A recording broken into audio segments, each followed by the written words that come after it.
Добрый день, я Сергей Костеренко, и я даю ответы о том, что вам интересно. И вот поступил вопрос, зачем Богу нужны люди?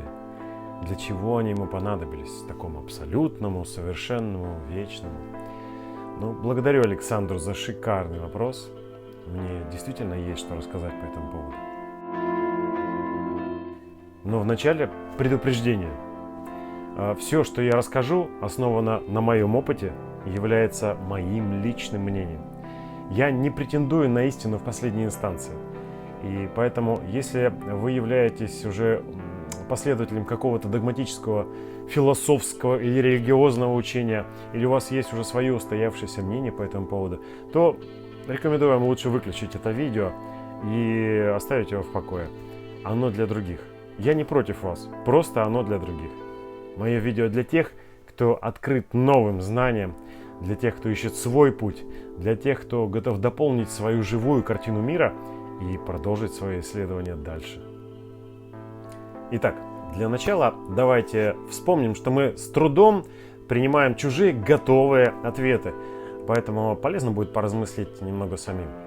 Для начала представьте просто ладонь и задайтесь вопросом, для чего ладони нужны пальцы.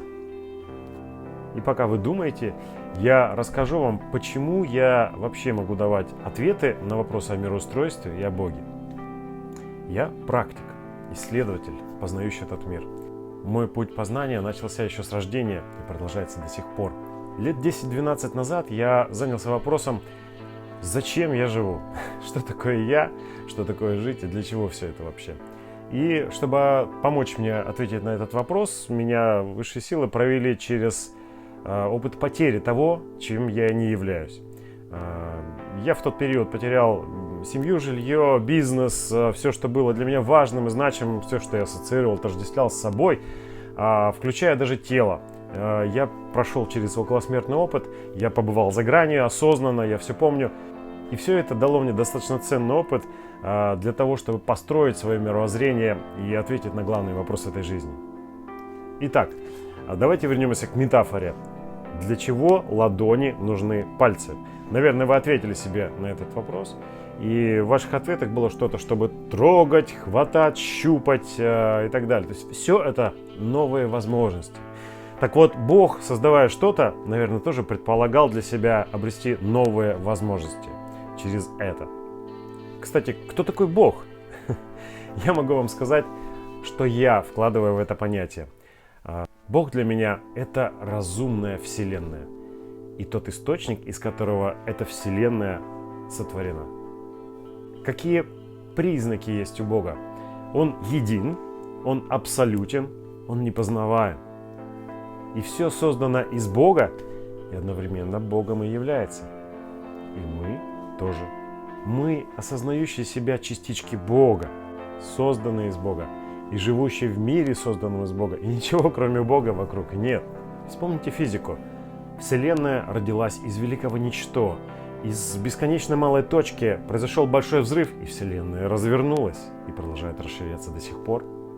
Вспомните в Библии. Вначале было Слово. И так вот, слово — это не совсем верный перевод с греческого понятия «логос», философского понятия. Логос означал скорее смысл, разум, замысел, выраженный, проявленный в слове.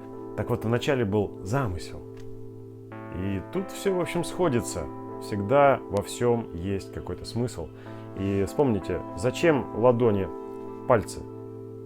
Смысл в том, что они дают какие-то возможности. Так зачем Богу люди? Ведь Он абсолютный, совершенный и вечный. Какие возможности мы можем Ему обеспечить? Дальше мы можем только предполагать.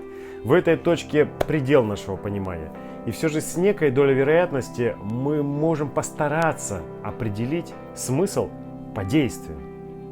Осмелюсь предположить, что Бог Абсолют содержит в себе информационное знание.